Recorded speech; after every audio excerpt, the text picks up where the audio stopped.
The story we heard in the first reading begins on a reasonable enough note.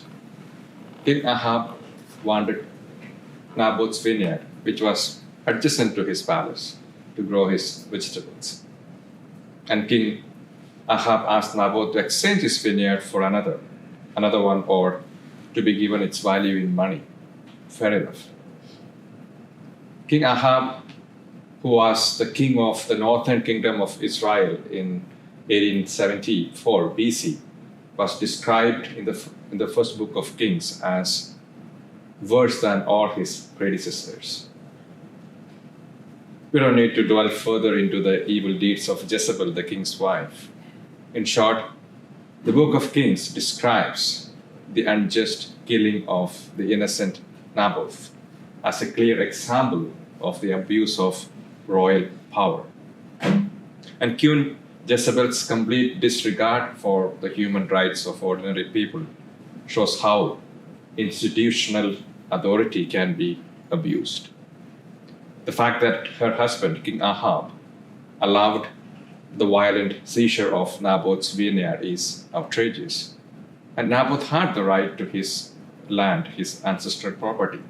But not only did he lose his land, but also his reputation and life. The combined crime of the king and his wife calls out for justice. Today we live in a world where many feel a sense of entitlement. Some seek to take more than what they are entitled to have. They covet people's possessions. They covet people's spouses. They will do almost anything, even murder, to get what they want to. It is nearly impossible to remain patient when we feel that others have harmed us, to stay loving in the presence of unfairness, or to remain faithful in the face of infidelity.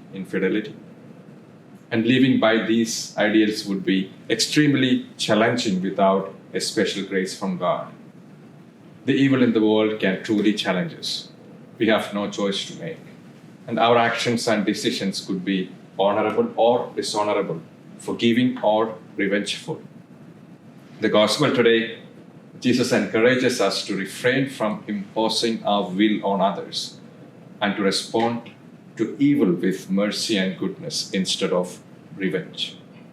Jesus advises his disciples not to fight, but to give what is asked of them, and even more than what is being asked of them. Turn the other cheek, give the cloak beside the tunic, and walk 2 miles instead of 1. In our personal lives, we can practice this reconciliation by choosing to forgive those who wrong us, seeking to understand and heal rather than to punish. And this does not mean ignoring justice, but embracing a higher form of justice that seeks restoration. In a border society, we are called to advocate for restorative justice rather than punitive justice. And this involves working towards systems that heal and restore communities than perpetuating the cycles of harm and retribution. And always remember that showing the other cheek or walking an extra mile is not a weakness, but a powerful witness to the strength of our character and the transformative power of God's love within us.